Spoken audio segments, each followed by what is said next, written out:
এই যে আমাদের 1 লাখ খাবার দেওয়া যাবে কি? আমরা 1 লাখ জমা করেছি অলরেডি স্যার। লিখছে বাকের ভাই মুখর ভাইকে দেবেন, আমাকে দেবে তাই তখন ওদের সঙ্গে যোগাযোগ করে ওরা আমাকে না বলে। এরপরে লিখে দেখেন দল গঠন করলে আসবেন, এই শর্তটা সঠিক কিনা বলেন, সঠিক কিনা? না না, এটা লিখছে কিনা?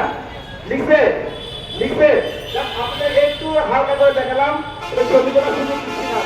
দেখেন তাহলে দেখেন এই দল গঠন করার বিষয়টা আমি একজন সাংবাদিককে সাক্ষী হিসেবে দেখাইছি, সবাইকে মেসেজটা নেওয়ার সুযোগ দিলাম না।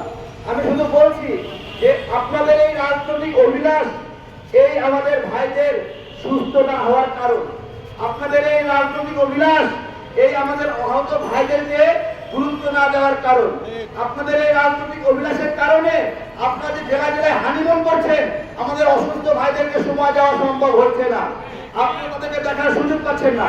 আপনাদের রাজনৈতিক অভিলাষ যদি থাকতো আপনারা আন্দোলনে আগে বলেছিলেন এই আন্দোলন শেষে আপনারা এই প্ল্যাটফর্ম বিলুপ্ত করবেন। আমার কাছে যে প্রশ্ন, আপনি হাসিনা যদি ক্ষমতায় থাকতো তাহলে এই প্ল্যাটফর্ম বিলুপ্ত করতেন, মানে হাসিনাকে আরো সুযোগ দিতেন, কিন্তু হাসিনা পালাইছে, এখন আপনি এখানে দাঁড়ায় থাকবেন, এখন হলো মানে বিএনপি জামাতকে বিট দেওয়ার জন্য। ঠিক আছে, আমি এটা কেন বলছি, আপনাদের প্রত্যেকটা আন্দোলনে প্রত্যেকটা জেলায় জেলায় আপনাদের ঘরোয়া মিটিংগুলো করছে, প্রত্যেকটা মিটিং এর এজেন্ডায় আওয়ামী লীগ অংশ নিচ্ছে এবং তারা অর্থায়ন করছে, তারা আপনাদেরকে সাপোর্ট দিচ্ছে। কেন আমি সেই ব্যাখ্যা দিচ্ছি আজকে? এই ব্যাখ্যাটার অন্যতম কারণ হলো যে এই মুহূর্তে আওয়ামী লীগের রাজনীতি করার কোনো প্রয়োজন নাই, 1 নম্বর বিষয়। তো তারা কিছু যদি করতে চায় তাহলে কোন একটা ঢুকতে হবে।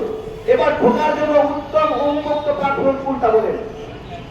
বৈষম্য বিরোধী, ভালোভাবে শুনেন কিন্তু, এবং তার প্রমাণ বই থেকে পাইলাম হাসান আব্দুল্লাহ শ্রমিক লীগ নেতার বাসায় গিয়ে মিটিং করলো।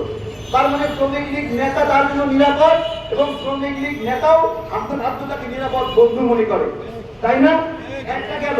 2 নম্বর বিষয় হলো যে যেহেতু বিএনপি তো এদেরকে নেবে না, জামাত এদেরকে নেবে না, তাই নয়, এবং বিএনপির লোকেরাও তো বৈষম্য বিরোধীতে যাবে না, জামাত তো যাবে না, এবং বাংলাদেশের নাগরিকরা বিরোধ 3টা দলের একটা মোড়লে আবদ্ধ, তাহলে এরা এই জায়গা থেকেও আওয়ামী লীগকে টানার সম্ভাবনা আছে, এবং তার প্রমাণ হলো তারা শ্রমিক লীগ নেতার বাসায় মিটিং করছে।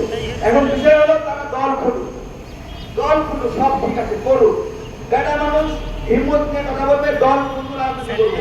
কিন্তু প্রশ্ন হলো এই যে ভাই যাদেরকে ডাকছে নাম গুলোকে, এরা যে পা হারালো, হাত হারাইলো, ঠিক আছে, এরা এরা এরা যখন না খেয়ে থাকবে, এই অসুস্থ মানুষগুলো যখন কোনো কর্মসংস্থান পাবে না, তখন আপনাকে কি বলে গালি দিবে জানেন? হ্যাঁ, ড্যাশ ড্যাশ ড্যাশ, কি দেবে না গালি? দেবে না? তখন কি করবে বলেন? এই মানুষগুলোর জন্য এখানে উপদেষ্টারা বসে আছে। আমার প্রশ্ন হলো, যখন উপদেষ্টারা সিলেকশন হইল, তাই না, সেখান থেকে এই আন্দোলনে যারা স্টেকহোল্ডার তাদেরকে নেওয়া হলো না কেন? 2 জন বিএনপি মতাদর্শের লোক নেওয়া হলো না কেন? 2 জন জামাত মতাদর্শের লোক নেওয়া হলো না কেন? গণ অধিকারে 2 জন নেওয়া হলো না কেন? লেবার পার্টির একজন নেওয়া হলো না কেন? দলের ভাই দলের নেওয়া হলো না কেন? স্বতন্ত্র মঞ্চের একজন নেওয়া হলো না? আপনি বাম নিলেন, নাস্তিক নিলেন, হ্যাঁ, সমকামী নিলেন, আওয়ামী লীগের অনুসারী নিলেন, সবই নিলেন, শুধুমাত্র এই বিরোধী রাজনীতি করতে বাদ রাখলেন। আমরা তো ডক্টর সাথে ভালোবাসতে থাকি, এই কাজটা কেন করলেন? আমাদের প্রশ্ন। এগুলোর কারণে আমরা বারবার বলছি আমাদের বিপ্লবটা চুরি হয়ে গেছে, এবং এরা এখন ভারতের এজেন্ডা নিয়ে কাজ করছে। কিভাবে আমি আপনাদেরকে বলি, ভারত একটা পরিকল্পনা করেছে 5 বছর সময় দরকার, ভারতের বাহ্যিক পরিকল্পনা, কিন্তু ভারতের অভ্যন্তরীণ পরিকল্পনা হলো 2 বছর সময় দরকার। বাহ্যিক পরিকল্পনা কত বছর? 5 বছর, আর অভ্যন্তরীণ পরিকল্পনা 2 বছর দরকার।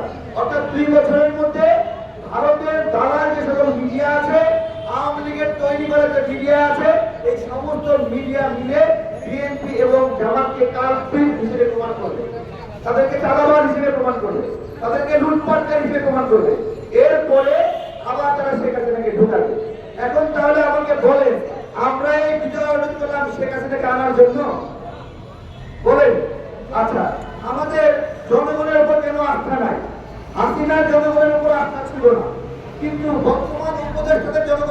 রাস্তা নাই কেন? আমার জিজ্ঞাসা, তাই না? জনগণ যদি ভোট দিয়ে বিএনপি কে নির্বাচিত করে, তো এই উপদেশে সমস্যা কোথায় বলেন? মানে সমস্যা কোথায়? তারা কি প্রতিজ্ঞা করেছে বিএনপি ক্ষমতা দেবে না? প্রতিজ্ঞা করেছে জামাতে ক্ষমতা দেবে না? তাহলে কে আসবে? 3 দিন লোক সামলাতে না পাইলে 12 কোটি টাকা প্রাণ চুরি করছে 3 দিনের মধ্যে, আর তারা হলো সরকার গঠন করবে, রাষ্ট্র গঠন করবে? আমরা আজকে সর্বভৌমত্ব আন্দোলনের পক্ষ থেকে কয়েকটা বিষয় দাবি আকারে উপস্থাপন করছি সাংবাদিক ভাইদের কাছে। 1 নম্বর বিষয় হলো, আমাদের এই আহত যারা মারা যাচ্ছে, এই মারাগুলো যাওয়ার পিছনে গাফিলতিকে হত্যা হিসেবে বিবেচনা করতে হবে এবং তদন্ত করে গাফিলতির সঙ্গে সম্পৃক্তদের দোষী সাব্যস্ত করে বিচার করতে হবে। 2 নম্বর বিষয় হলো, এই যে আহতদের জন্য যে অর্থ, এই অর্থগুলো জাতীয়ভাবে রাষ্ট্রীয়ভাবে সম্মিলিতভাবে এগুলো এক জায়গায় করতে হবে। এগুলো এক জায়গায় করে ক্ষতিগ্রস্তদের কিছু কথা করতে হবে, তাদেরকে পুনর্বাসন করতে হবে। কারো যদি কোনো একটা অঙ্গ হানি হয়, অন্য অঙ্গ দিয়ে কাজ করতে পারবে, তাকে একটা অটোরিকশা কিনে দিতে হবে, অথবা তাকে ছোট একটা দোকান করে দিতে হবে। এই কাজগুলো করে দিতে হবে, রাষ্ট্রের দায় এগুলো, রাষ্ট্রের দায় এগুলো। আমি আপনাদেরকে বলি, 71-এ পাকিস্তানের বিরুদ্ধে যুদ্ধ করে জয় হওয়া সহজ ছিল, তার চেয়ে হাসিনার বিরুদ্ধে যুদ্ধ করে জয় হওয়া কঠিন ছিল। তাহলে সেই যুদ্ধে যারা শহীদ হয়েছে তাদের পরিবার দেখতে হবে না? তো এটা আমার দাবি। দ্বিতীয়ত, এখানে যদিও 1000 কোটি টাকা লেখা হয়েছে, এটা আসলে চলমান অর্থনীতি লাগবে। চলমান অর্থনীতি কি জিনিস? যে এই 1000 কোটি টাকা প্রাথমিকভাবে এটা ক্ষতিগ্রস্ত আহতদেরকে মেরামতের জন্য লাগবে, কিন্তু এটা একটা কন্টিনিউয়াস ফান্ড লাগবে। যারা এই বাংলাদেশকে নতুন করে পুনর্জন্ম দিল, তাদেরকে বছরের পর বছর টিকে রাখতে হবে, দুটা কারণে টিকে রাখতে হবে। একটা হলো তারা ক্ষতিগ্রস্ত, আরেকটা হলো দৃষ্টান্ত স্থাপন করার জন্য যে এই ধরনের আন্দোলনে ক্ষতিগ্রস্ত হলে তাদের জন্য রাষ্ট্র দয়াশীল হয়, তাদের ক্ষতিপূরণ দেয়, এবং তোমরাও এই ধরনের গণ আন্দোলনে অংশ নেও। কি বলুন? মাইক্রোফোনটা নেব, জনপানিটা নেব। জি জি।